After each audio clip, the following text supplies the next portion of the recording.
So this Hiri Ottappa, are actually terms which are actually used in the Pali Canon very frequently. If you read the Pali, the Sutta Pitaka, you read this Hiri Ottappa, they are mentioned by the Blessed One so many times in all the suttas, that we cannot highly emphasize it enough, as very important ingredients in our spiritual journey, And if you understand the topic of today's Dhamma talk is actually called Lokapala Sutta, If you look at the word Pali word, the Lokapala, actually the Pala, the P-A-L-A, the A actually has got a long A, Lokapala, Loka of course means world, and Pala, actually if you actually refer to the Pali dictionary, the English Pali dictionary, this Pala actually means a guardian, guardian or protector, So when you say Lokapala, actually this means guardians and protectors, or what we call the safekeepers of the world. That's why I've actually selected today's Dhamma talk, which is entitled Lokapala Dhamma, which are the guardians of the world. And why do we actually say this Hiri Ottappa as guardians of the world? Because these Hiri Ottappa are something that is very intrinsic, in ourselves, But sometimes this Hiri Ottappa, sometimes they're intrinsic, but yet at the same time, sometimes they tend to be clouded by something else. If you actually hear of this saying, the spirit is willing, but the flesh is weak. So that's why this Hiri Ottappa, is something which are very important, because more often than not we know a certain action is unwholesome, and we know that it actually brings about unwholesome results, and it's actually akusala karma, is something that's unwholesome and we should not do it, but at the same time there's always this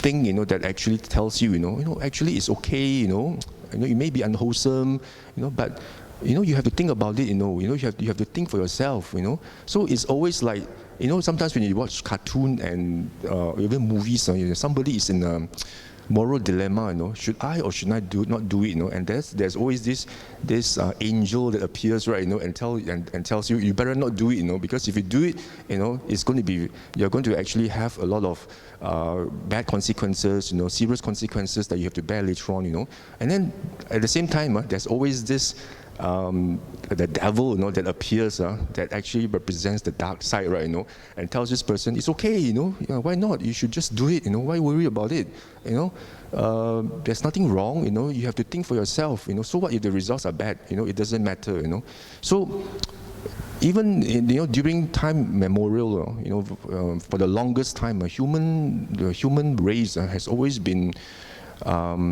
faced with this moral dilemma, right? Whenever you have something unwholesome, should you actually do it? There's always this the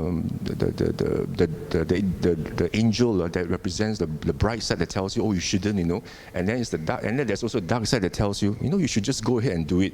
So there's always this interplay of bright and dark side, So that's why in our spiritual journey, this bright and dark side, it is often represented by this Hiri and Ottappa. And Hiri Ottappa are actually very, very important if you think about it, because it is through this Hiri Ottappa, that we actually are managed to put a break, before we do anything. We are able to think about it. Something, it's something that actually you know the intention to do something, and you know that this intention to do something, it is actually unwholesome, but at the same time you have got conflicting interests. You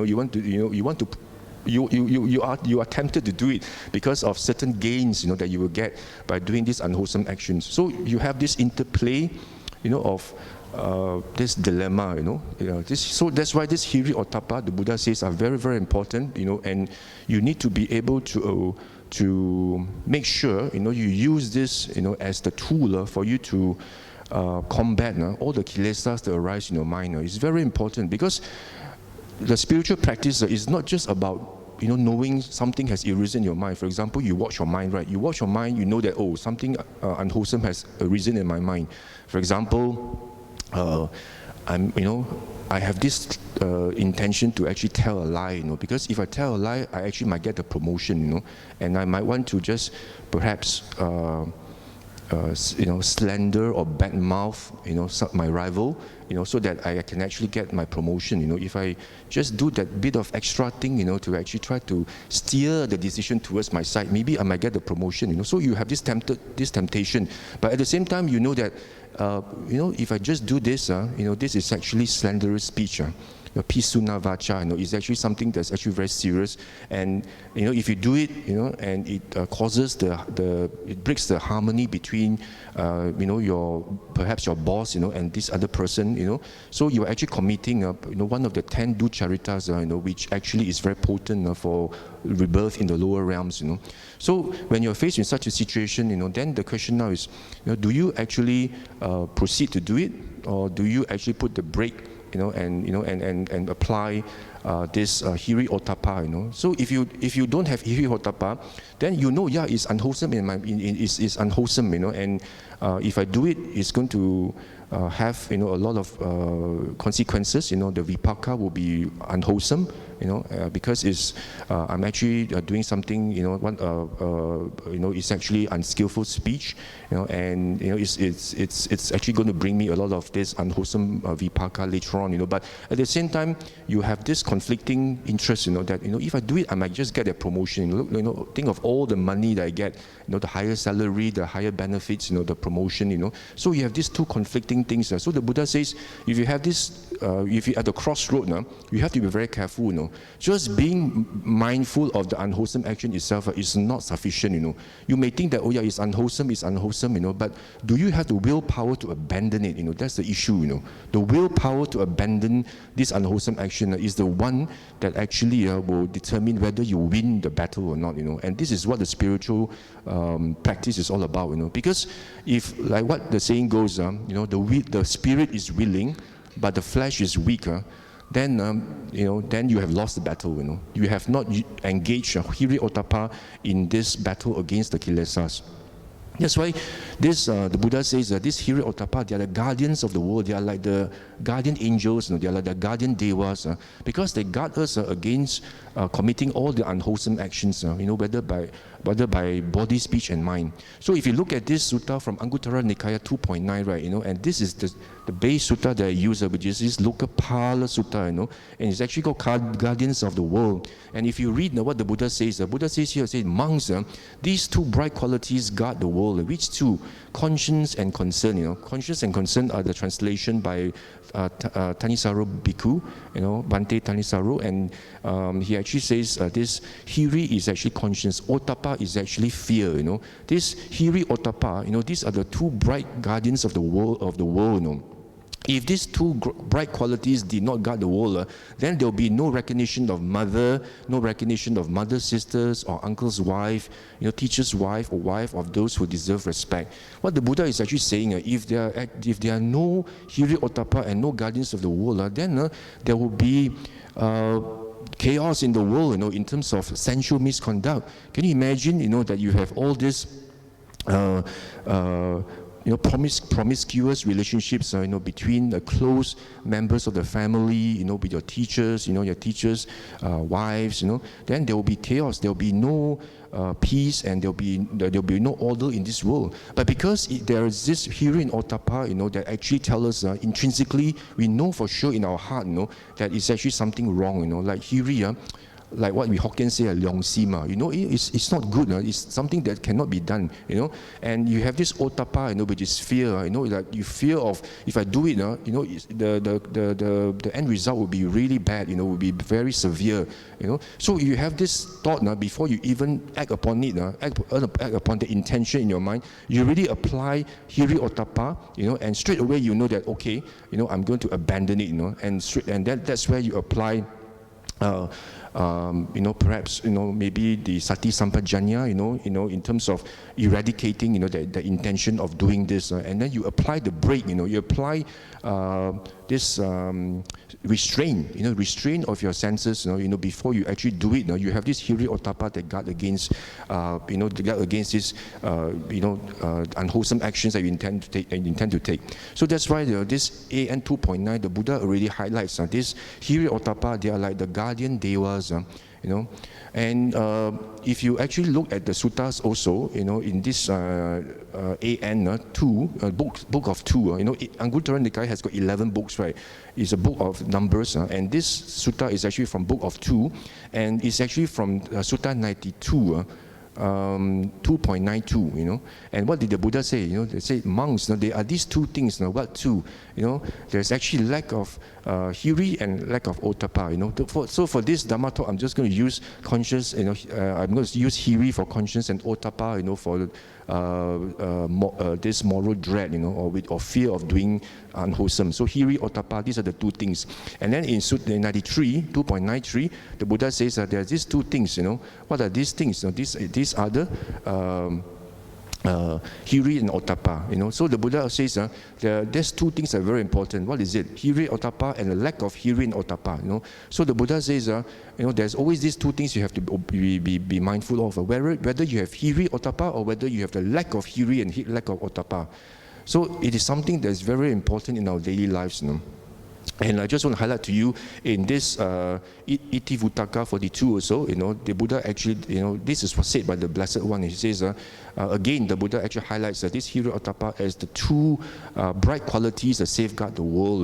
The Buddha says, and these two bright qualities guard the world so that we know what ought to be done and what not ought to be done. So these are like the guardian devas. They actually guard against us. They are like the safekeepers for us. So, but sometimes these safekeepers, they are actually overwhelmed by the dark side, because you think of all the gains you're going to get, for yourself, for others, then, you push this Hiri Ottappa away, and that's when you commit unwholesome actions. So the Buddha highlights, many times. And also in this, let me see, this one is on chapter on punishment, which is also from book of 2. The Buddha also highlights, in this Hiri and Ottappa, like what I mentioned to you, dark and bright, okay. In this 2.7, the Buddha says that there are these two things amongst are dark. What are these two? The lack of Hiri and Ottappa. These are the two things which are dark. So if you actually push away Hiri and Ottappa and you just want to do something despite even being unwholesome, because I think I'm going to benefit from it. I don't care whether it's morally right, or I don't care about the end result. I don't care. Let me do it first. Let me get my gains first. Okay. Then in that case, you are already in the dark side. The Buddha says, then if you do that, if you have no Hiri, no Ottappa, then you're the dark side. Then the Buddha says, there are these two things, which are bright. What are these two? Conscience and prudence, which is Hiri and Ottappa. So if you apply the break, and you think about this Hiri and Ottappa, then you're already in the bright side. So again, in this 2.9, the Buddha again highlights, that these Hiri Ottappa are the two bright guardian angels that actually guard the world. 2.9, because of that, we are very careful, not to have all these sensual misconduct, by having all these promiscuous relationships. So the Buddha says that this keeps the world in check. There's peace because of this Hiri Ottappa. Because intrinsically we know that it's wrong. So we apply Hiri Ottappa. So if you look at this Samyutta Nikaya 1.18, there is this Hiri Sutta, which is actually what they call the Sutta on conscience. The Buddha says, who in the world is a man constrained by conscience, which is Hiri, who awakens to censure like a fine stallion to the whip. So the Buddha says, if you actually have this Hiri is actually like conscience. It's like a it's like you are so shameful of doing something that you will not do it. And you are restrained. You have this sense restraint in you. And you know that if you apply, if you do it, then it's going to be very shameful, and the end result, the consequences will be actually very, very severe, and you have to face, the consequences, if you actually do it. So the Buddha says that those restrained by conscience, hiri, are rare. The Buddha says those who are actually restrained by hiri are very rare in this world, because in this world, we are all driven by what? Self-interest. We think about ourselves, whether it's morally right or wrong, I don't care, that means karma, maybe true or not true, I don't care, I don't know, that one, maybe that will come later, but let me do this first so that, I get what I want first, and end result, so what, I will be able to have other ways of going around it or resolving it, So the Buddha says, if those who are actually being sensed, they have this restraint by conscience, are very rare. Those who go through life always mindful, having reached the end of suffering and stress, go through what is evenly, and go through what is out of tune in tune. So the Buddha says, if you have this self-restraint, sense restraint, and you actually have this hiri in you, this sense of conscience, then you're able to apply this restraint. Whenever there's something unwholesome that arises in your mind, you want to do something, you check the intention, okay, I'm going to do this, so it's unwholesome, because you apply sampajanya, you apply this wisdom, you know this unwholesome, but the question now is, how strong is your will to abandon that unwholesome action? It's easier said than done, right? A lot of people say, oh, that it's unwholesome, just let go, just abandon. But in real life, it's not as easy as that. You know something is unwholesome, yet you keep thinking about it, whether you should do it or not. Because you know that you're going to profit from it. So the battle is not really about just knowing. You have to apply the necessary tools to know. By applying Hiri Ottappa, that's where you start to withdraw yourself and say, maybe this is not such a good idea. Maybe I should just stop and withdraw and restrain myself from doing it. If you are able to do it, then you have won the battle. If you have not and given in to the dark side, then unfortunately, Hiri Ottappa have been swept under the carpet, and you have done, an unwholesome action, and you have to bear the consequences. So, if you think about it, this Hiri Ottappa, we tend to think Hiri Ottappa, okay, is probably just very important for us to restrain ourselves, which means in terms of our body, speech, and mind, which is more on sila, right? That you actually restrain yourself so that you will not commit break the 5 precepts, or the 10 unwholesome actions, But if you look at the suttas, Hiri Ottappa are something very important and very essential in our spiritual life, Even for you to meditate, Hiri Ottappa are very, very important, It's not just about, restraining yourself and safeguarding your precepts or your moral, in terms of your morality and in terms of your virtue, Yes, we apply Hiri Ottappa so that we don't commit killing, stealing, sensual misconduct, in telling of lies, taking intoxicants, or even, in terms of this, slanderous speech, harsh speech, gossiping, all these. Yes, if the Hiri Ottappa are very important. But if you look at the suttas, this actually Hiri Ottappa are very important even when in the realm of meditation. So if you look at the suttas, the Buddha always use this Hiri Ottappa as the essential ingredients even in our meditation itself. So let me just share with you, what the Buddha says in the suttas. Like for example, in this book of 4.202, the Buddha actually says, what is a bad person? A bad person is actually someone who is faithless, shameless. Shameless means no hiri, and imprudent means no ottappa, very fearless. I don't care. I'm going to do it. Karma or no karma, I don't care. I'm going to just do it whatever I want first. That one, the karma lab. Whether there will be bad fruits or not, that one nobody knows. So let me just do what I want first. And with little learning, means that he doesn't learn what the Buddha actually teaches. He doesn't bother. Very lazy means no energy. He doesn't apply any energy. Unmindful and witless. This is called a bad person.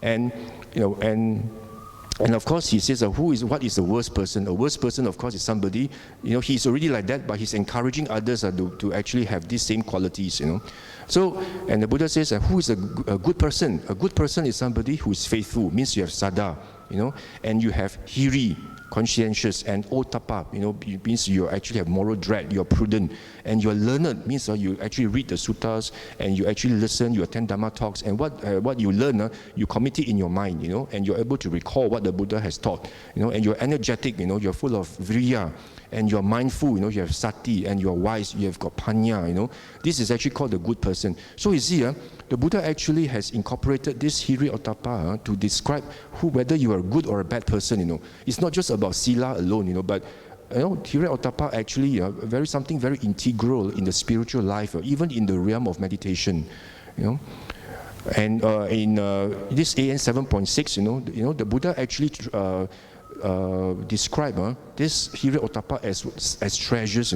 You see, the Buddha says that there are these 7 treasures. Which 7? The treasure of conviction, the treasure of virtue, the treasure of conscience, which is Hiri, the treasure of concern, which is Ottappa, the treasure of listening, means you actually commit, listening means learning, in Pali called bahu, the treasure of generosity, the chaga, or generosity, or even letting go, chaga, and treasure of discernment. So we have these 7 treasures, what the Buddha calls saddha, sila, and then you have the chaga and panya. But in between, the Buddha introduced another 3, which is hiri, ottappa, and bahu. So saddha, virya, and then you have saddha, virya, chaga, panya. It's always these 4 things that Buddha always talks about. Saddha, sila, chaga, panya. Saddha, sila, chaga, panya, 4 things. But then also another 3.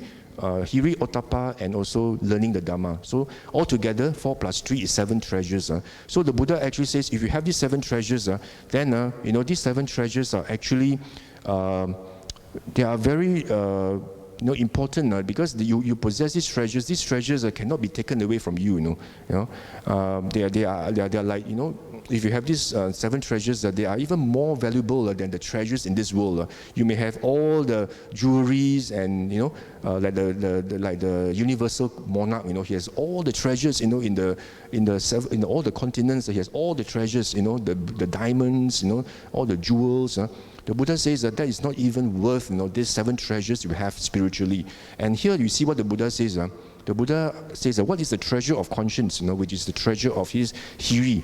This is a case where a disciple of the Noble One feels shame at the thought of engaging in bodily misconduct, verbal misconduct and mental misconduct. This is called the treasure of conscience. And what is the treasure of concern, which is actually ottappa, and Buddha says that this is the case where a disciple of the Noble Ones feels concern, for the suffering, resulting from bodily misconduct, verbal and mental misconduct. This is called the treasure of concern, So the Buddha explains here, that this hiri is actually when you feel a sense of shame, of doing something, by actually doing something that's unwholesome by body, speech and mind.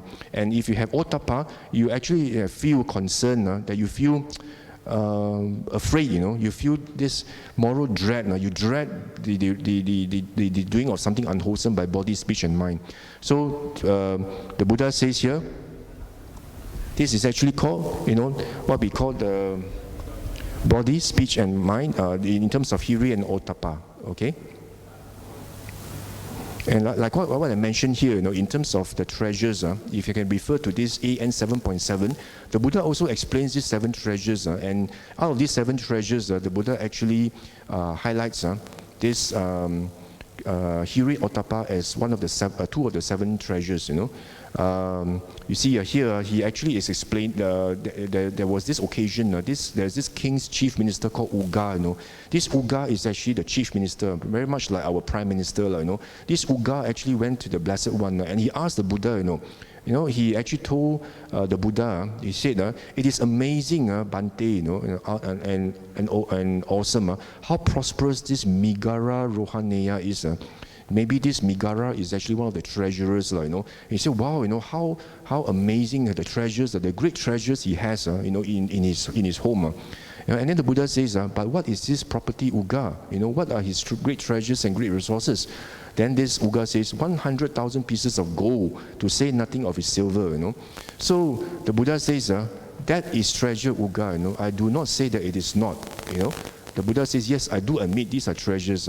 And that treasure is open to fire, flood, kings, thieves, hateful heirs, and this, but there is these 7 treasures which are not open to this fire, flood, king, thieves, and hateful heirs. What are these 7? Like I mentioned, the 7 treasures which I told you just now in terms of Sada, Sila, Chaga, Panya, and also Hiri, Ottappa, and Bahu. So these 7 treasures, the Buddha says, if you can possess these 7 treasures, then you're actually richer, than the treasurer in the whole wide world. Because these 7 treasures, nobody can actually take them away from you.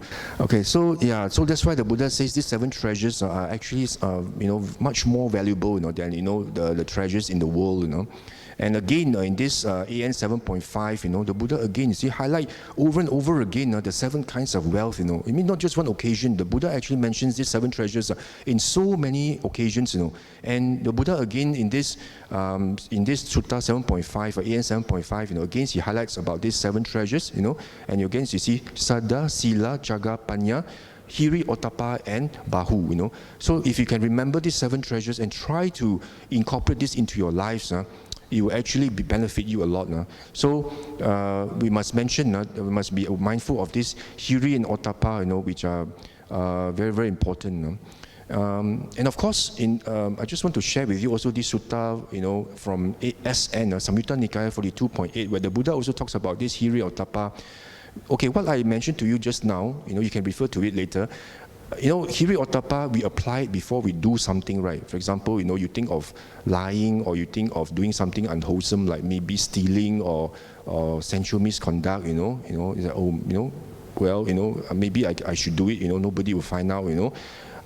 Okay, that is Hiri Ottappa. So you apply the brake before you do it. And you need to be mindful of your intention. Your sankhara. In your mind. When you do something, when you want to do something, you need to be mindful. And you need to know whether it is actually wholesome, unwholesome. That is actually part of sampajanya. Sati sampajanya. Sati is when you actually know something has arisen in your mind. So that's sati. That's being mindful. Because you're mindful of your 6 sense bases. But once something arises in your mind, you need to know. You need to catch it. You need to catch the sankhara, the intention in your mind, and then you need to apply the sampajanya. Sampajanya is actually, you need to then evaluate whether this is something useful or something wholesome or unwholesome. Sati itself has no wisdom. Sati, you just know only. It's just collecting data. But sampajanya is actually where the wisdom comes in. When okay, I'm going to lie, and this is false speech, and I know it's unwholesome, So this is where sampajanya comes in, But after knowing something unwholesome has arisen in your mind, you need to apply Hiri Ottappa. You cannot just know that it's unwholesome, and then after that you don't know, and then you can't abandon it because the dark side appears in you, and you say, okay, maybe I should do it, because of this reason. So the mind is very slick. The mind is very slick and tricky. You think of all sorts of excuses. Maybe I should just do it. The other things, maybe I'll worry about it later. So when you have this, that's where you cannot apply the brake in time, and you do it, and that's where you have the karma, the fresh karma is committed, and you have to face it, whether now or in future. Okay, but this is before the action is done. But what if you have done an action already, and after that, you feel remorse, you feel, oh, maybe I shouldn't have done it, then that's where this Hiri Ottappa also starts to creep in, right? Then you feel very guilty, how could I have done such a shameful thing, how could I have done such a thing, that I know is unwholesome, that yet I did it, because of this, I feel so guilty, I feel so remorseful, So you keep on churning your mind, and because of that, your mind becomes very negative, it's very unwholesome, So in this sutta, if you want to refer to it, it talks about this regret after you have done a certain action, this SN 42.8, which is a very good sutta. And if you actually read it, the Buddha is, in this case, is actually highlighting, the difference between the Dhamma taught by the Blessed One and that taught by this Niganta Nataputta, So it's a very long sutta, but the essence of it is that the Buddha says, if you have done something already, that's really wrong and unwholesome, and you know that you have committed it, do not let this guilt overcome your mind. Do not let this guilt and this sense of guilt, and sense of remorse, overwhelm you to the extent you keep thinking about it. Because if you keep thinking about it and your mind is unwholesome, it will definitely bring you to a woeful destination. Because, like, for example, you keep thinking, and then the last thought moment, before you die, you think, oh, I've done this something, I shouldn't have done, maybe committed adultery, or maybe, you have actually done something, by maybe you have slandered your friends or colleagues, to get your promotion or what, so when the last thought moment, you have this remorse in your mind, then definitely, it's very likely you're going to end up in a woeful plane, lower than the human realm, the Buddha says. So actually, how should we practice, as disciples of the Buddha, The Buddha says, you have regret and remorse, but you have to think, this regret and remorse, will not help you overcome and abandon, this future unwholesome actions. The Buddha says what is more important is you must apply the brake immediately, It's not by self-criticizing yourself and self-reprimanding yourself, feeling guilty, The Buddha says all this will not help you because these are negative states of mind. You know that you have done it wrong, but you have to make sure you have to apply restraint going forward, and do not be overwhelmed by these negative states of mind, all this guilt and reprimand, cast them aside. But going forward, be mindful whenever, you have such a situation arising again, be mindful and tell yourself, I'm going to abandon all these unwholesome actions which I've done, be it the breaking the 5 precepts or doing the 10 unwholesome actions, From now onwards, I'm going to, be mindful. I'm going to apply sati sampajanya, and I'm going to actually make sure I do not commit again. That's how you grow in the Dhamma, not by actually feeling guilty and sense of reprimand. You feel a lot of sense of guilt. And because of that, a lot of people get into depression. Because they keep thinking and thinking. So the Buddha says that is not the way of the Dhamma taught by the Blessed One.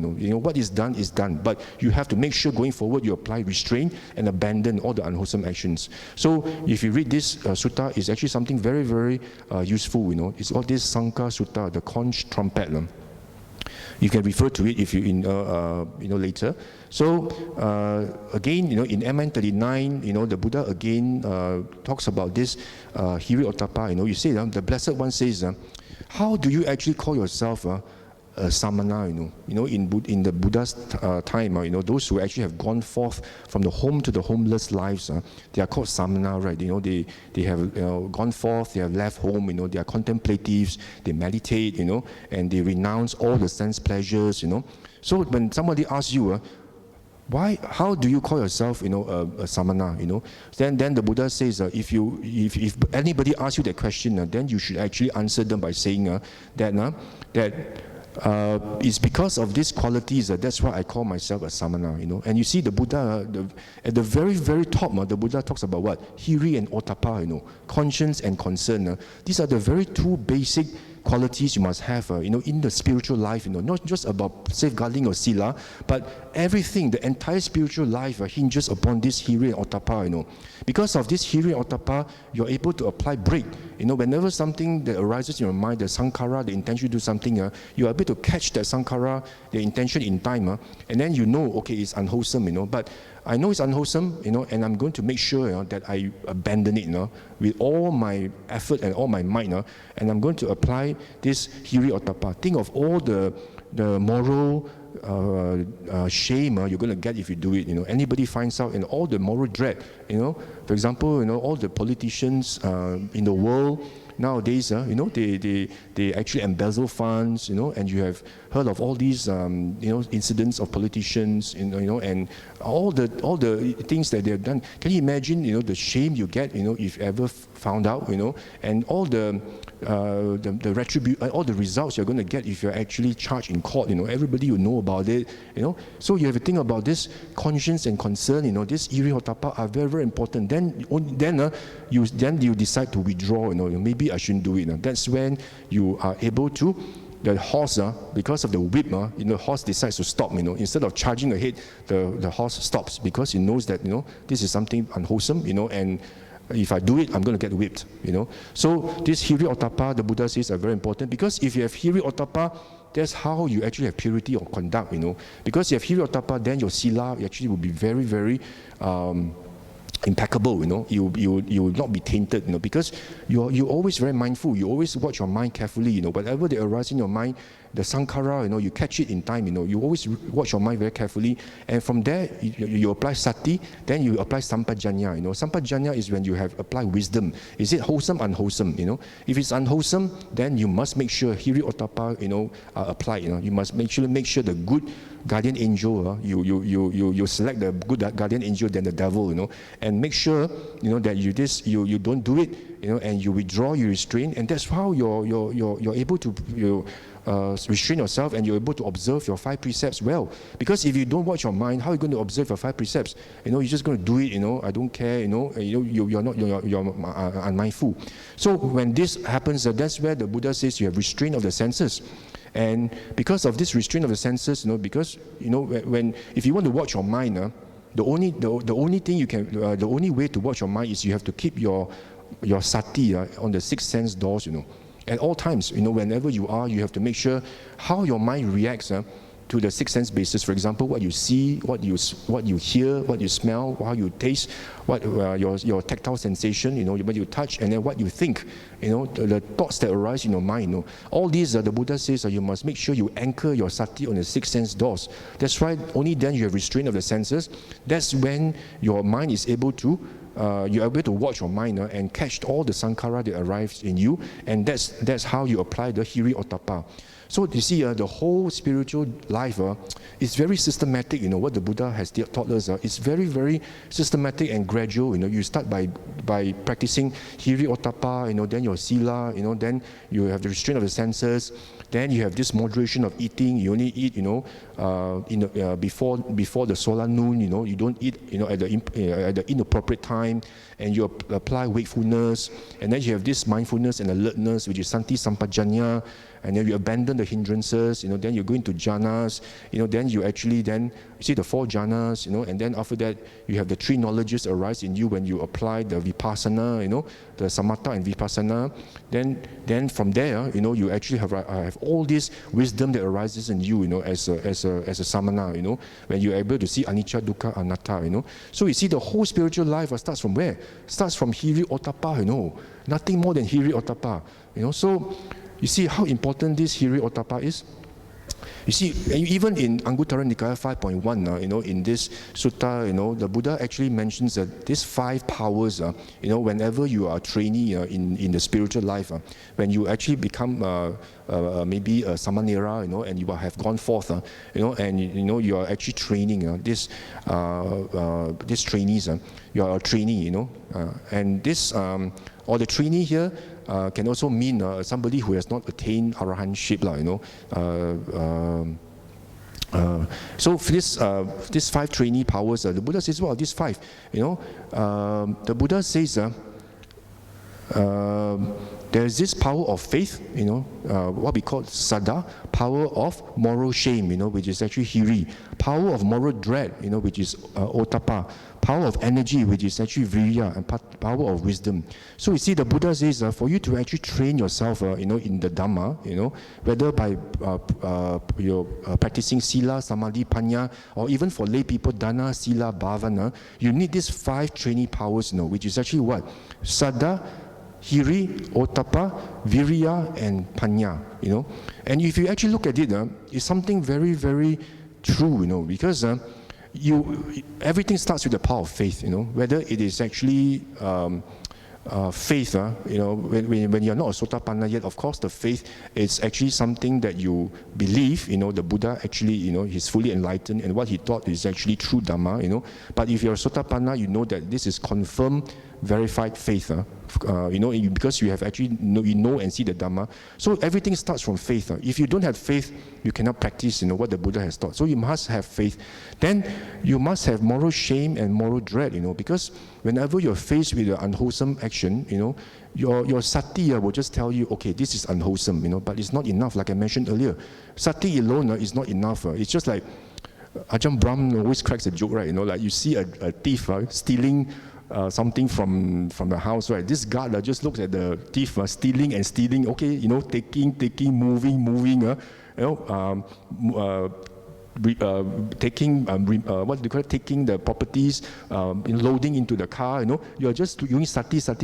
But what is sampajanya? Sampajanya is actually when you're supposed to apply this Hiri Ottappa and tell yourself, I should not do this now, because otherwise, if you don't have Hiri Ottappa, like what I mentioned, the spirit is willing but the flesh is weak. Then the spiritual life is all ruined. So to do this, you must have the power of energy. The power of energy will actually you need to apply a lot of energy to apply this Hiri Ottappa. And once you apply the energy, then you say, okay, I want to abandon it. Then that's where wisdom comes in. How do you abandon, for example, all these unwholesome things that arise in your mind? Maybe you have this anger, or maybe you have this greed. You want to do something, because I want the promotion and all this. And then you contemplate actually, in terms of anatta, all this actually is empty. If you think about it, all this greed arises because of what? Because of self. Then you apply, you actually watch your mind, and then you actually contemplate, through your six sense doors, that all these actually, unwholesome, and you apply, contemplating the five aggregates, the six sense bases, how does this greed or how does this anger arise? I want to kill someone because I feel so angry, But you think about it, how does this anger arise? Or this anger arise because of what? This fury in me is because of what? It's unwholesome. It's due to unpleasant feeling, I feel very unpleasant, I feel very, very unpleasant. How does this unpleasant feeling arise? It's because, of this thought, in my mind, because I keep thinking, why, does he have to speak this, about me, and why did he do that? And then why does this thought arise in the mind? It's because of perception, you have perceived that somebody actually has spoken, ill about you. And how does this perception arise? Because of contact, and contact arises because of ear consciousness, and how does this ear consciousness arise? Because you hear something that's being said, so there's contact of ear sound and your ear. That's how this ear consciousness arises. So because of this, then you actually find that actually, everything, these kilesas that arise in your mind are nothing but they are just empty tricks, on your mind. That you feel this anger is something that belongs to you, it's my anger. But actually, it's not your anger, This anger is due to causes and conditions, due to interplay of all these five aggregates, through your six sense doors, that you feel it belongs to you, but actually it's not. It's just causes and conditions. And once any of these conditions change, then your anger actually disappears. So nothing intrinsic and nothing permanent, and there's actually nothing. There's no permanent self in this kilesas. That you've been tricked for so long.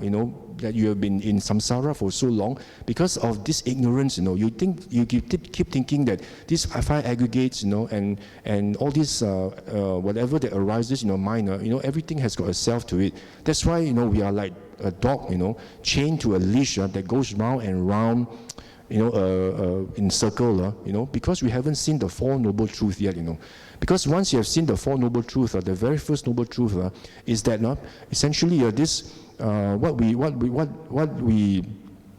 truth, in terms of the suffering itself, that there's actually nothing intrinsic, in this everything, in all the conditioned phenomena that we have, everything is actually non-self, But because we actually regard this something that is actually impermanent as a self, that's where we actually have craving for it, That's how suffering arises, And to actually overcome this suffering, you must actually overcome craving, And how do you overcome craving, It's actually by knowing and penetrating the Dhamma through practicing of the Noble Eightfold Path.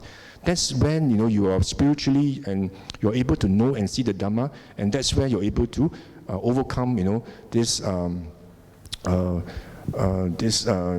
unwholesome action in you, unwholesome intention in you. So the Buddha says that's why these 5 powers are actually very important. Again, the Buddha says this power of Saddha, Hiri Ottappa, and you must also apply energy, which is Viriya, and also wisdom. Because if you're able to apply these 5, then essentially you are actually well equipped, for the battle against the kilesas.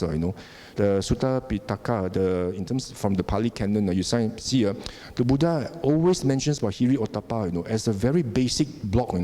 Before you even talk about any spiritual practice, Hiri Ottappa must be in you. Otherwise, you're just negligent. You just, you cannot proceed any further from there. Because if you're Hiri Ottappa, you cannot actually abandon unwholesome actions. So that's why the Buddha says, it's very important. Like even Hataka also, all these, very, very illustrious disciples of the Buddha, they all have Hiri Ottappa. Because of Hiri Ottappa, their sila, is actually very, their sila is actually well protected. You see, even in meditation, you see, the Buddha actually uses this Hiri Ottappa, you see. If you want to refer to it, you can refer to it, this Anguttara Nikaya 4.163, it's called Ugly. So you see, the Buddha says monks, there are these 4 ways of practice. Whenever you practice to become an arahant, right? There are 4 ways that the Buddha says. There's the practice that's painful, when you want to strive to become an arahant. The Buddha says there are 4 ways. One is the painful practice, but your insight is slow. And then there's the painful practice, but your insight is swift, And then there's a pleasant practice, where your insight is slow. Then there's a pleasant practice where your insight is swift.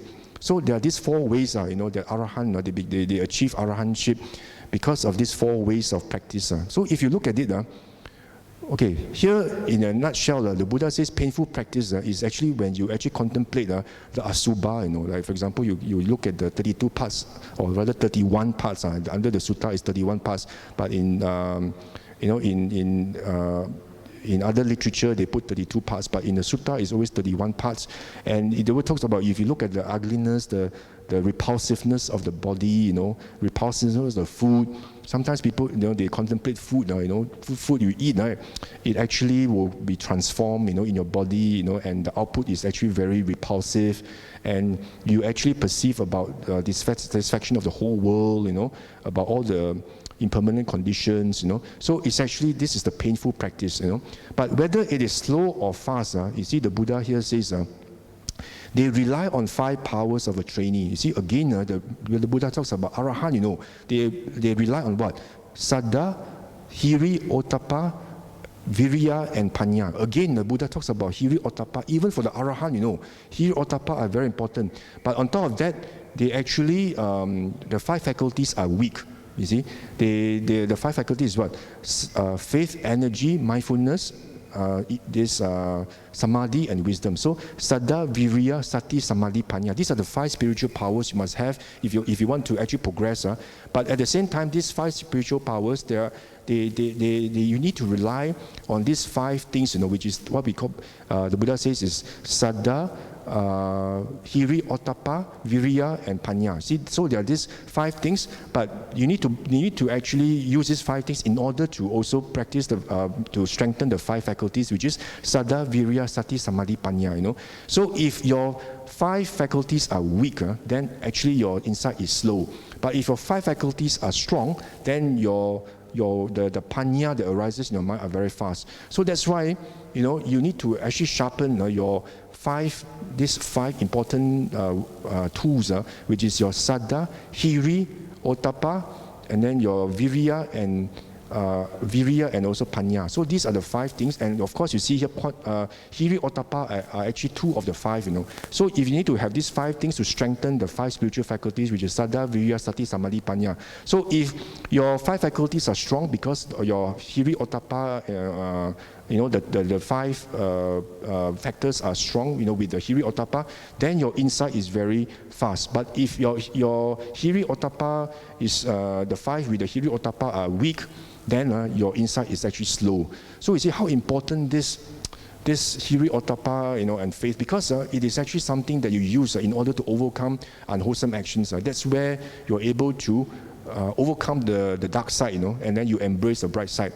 So again, you see in this sutta, you know, the Buddha says, for those who actually have attained various stages of enlightenment, you know, they actually must have these 5 factors to support them, you know, Saddha, Hiri, Ottappa, Virya, and Panya, you know. And with this, then you can sharpen your 5 spiritual faculties, which is Saddha, Virya, Sati, Samadhi, Panya, you know. So all these must come together, you know. That's where you actually have to determine whether your insight is fast or insight is slow. For example, you heard of stories where, you know, somebody just met the Buddha, and the Buddha just gave a short stanza, you know. For example, this Bahia, right? You know, Darucharya, you know, the Buddha just told him 4 stanzas. In the seen, it remains to be seen. In the heard, it remains to be heard. There's, you know, only by listening to this, immediately he became an arahant, you know. So the insight is so strong, you know, that because of what? Because of all these factors that they're able to sharpen, you know, and their faculties are strong, you know. But there are of course those that took longer to become arahants, you know. Some even practice for the longest time, but they are not able to even become stream enterers. Why? Because these factors are weak. So I would actually encourage all of you to always take heed of this Hiri Ottappa, you know, as something very important. So in your daily life, whenever you know you go through your daily activities, you know, you actually have all these ample opportunities to watch your mind. You know, always watch your mind. That's why the Buddha says in this the sutta, you know, one of the suttas, Ati Yoko Pariyaya Sutta, the Buddha says just by watching your mind, you can actually become an arahant, you know. So that's why it's very important to watch your mind. But how do you watch your mind? You know, it's actually when you anchor your sati in the 6 sense doors. You know, whatever you see, whatever you smell, whatever you hear, whatever you taste, whatever you touch, or whatever you think, watch your mind. Now, citta nupassana, you know, is there actually loba, dosa, moha in you or not? If there's loba, dosa, moha, you know, that arise in you, then you must actually quickly make sure that you apply this Hiri Ottappa, you know, because you know the unwholesome action has arisen, and that's where, you know, you use you know, the contemplation in vipassana to actually overcome it, you know. So this sati, you know, the 6 sense doors is actually you know, of course, when you actually have this what do you call it? When you actually have this loba, dosa, moha that arises in you, you know, you may not be able to contemplate straight away because your mind is actually very agitated, right? Because, you know, you feel anger, you know. So you need to actually practice samatha, you know, by having this dynamic samadhi, you know, by you know, maybe looking, you know, maybe doing your house chores, you know, or maybe distracting your mind, doing something else, you know. Don't actually focus on the anger, you know. So maybe by you know, watching your 6 sense basis, you know, which is the dynamic samadhi, you know, once you actually have maybe serenity of mind through samadhi, samatha, then, you know, you actually apply vipassana, you know. That's where you actually start to contemplate the causes and conditions, you know, how these kilesas arise in your mind, and that's where you actually then start to, you know, abandon all these unwholesome actions. But before you can do all this, you must have Hiri Ottappa, because if you don't have Hiri Ottappa, you just say, okay, so what is unwholesome? You know, I still want to do it. I don't care. You know, so the very first guard you must have, the guardian angel, you know, must always be there. You must actually make sure you choose the guardian deva than the dark side. You know, make sure that you say, okay, fine, you know, I want to abandon this. You know, because if you don't even want to abandon it, then there's nothing to talk about vipassana. You know, it's already, you are already out. You know, then you would have actually succumbed to the dark side. You know, so that's why it's very important. You know, you always you know, make sure you anchor your mind, you know, in the 6 sense basis. You know, if anything arises, you know, the loba, dosa, moha, then contemplate it, you know, as what? As non-self, you know, and that's where you actually see the interplay of causes and conditions, you know, and that's where the Buddha says through contemplating these 5 aggregates through the 6 sense doors, then you're able to see that whatever that you, or sankhara that you have in mind, it is actually empty, it's non-self, So, like I highlighted to you in many suttas, the Buddha talks about this, in various suttas, like the in all the suttas, the Buddha talks about contemplating Nandaka Sutta, and also the 6 sets of 6, which is MN 148, So all these I will not actually highlight because of the time constraint, but you can go back and refer to it. So all in all, I just like to highlight to you, that you have ample opportunities to meditate. It doesn't mean that you have to go on a retreat only during your block leave, and sit cross-legged, and do anapanasati, by focusing on your breath, and then only then you can meditate, only then you can contemplate the 5 aggregates. No, actually the Buddha says you can actually meditate anytime through the 6 sense doors. We have our 6 sense doors every day with us, But of course, if you go on retreat, it is actually to charge yourself, strengthen your spiritual power. It's good, but make sure that when you come out, in a daily life, always maintain this mindfulness sati on your 6 sense basis, And if anything unwholesome has arisen in you, you have this urge, you want to do something unwholesome, because of this lobha, dosa, moha has actually overcome your mind. Make sure, you choose the guardian devas, and don't actually succumb to the dark side, and do something you will regret later, But if but that's why the Buddha says it's very, very important you do this so that you have this spiritual strength in you that will actually, bring you to practice, to actually realize, this anicca, dukkha, anatta slowly, on the spiritual path, become stream enterer, Sakadagami, Anagami, and Arahant, all the way, you can actually progress spiritually, But the Buddha says, make sure, you have this Hiri Ottappa with you at all times. Otherwise, even if you are confronted with an unwholesome intention to do something unwholesome, then you will just basically sweep it on the carpet and say, okay, I don't care, I'll just do it first, So make sure you have these guardian angels or these guardian devas that actually protect us, not just to protect the world, protect all of us, even protect our mind, protect our body, speech, and mind, So these are very, very important, this Hiri Ottappa, so that we will actually then be able to progress slowly and gradually, and be able to actually get up, get out of samsara, for our surely, get out of samsara, through this practice, in a gradually, but surely.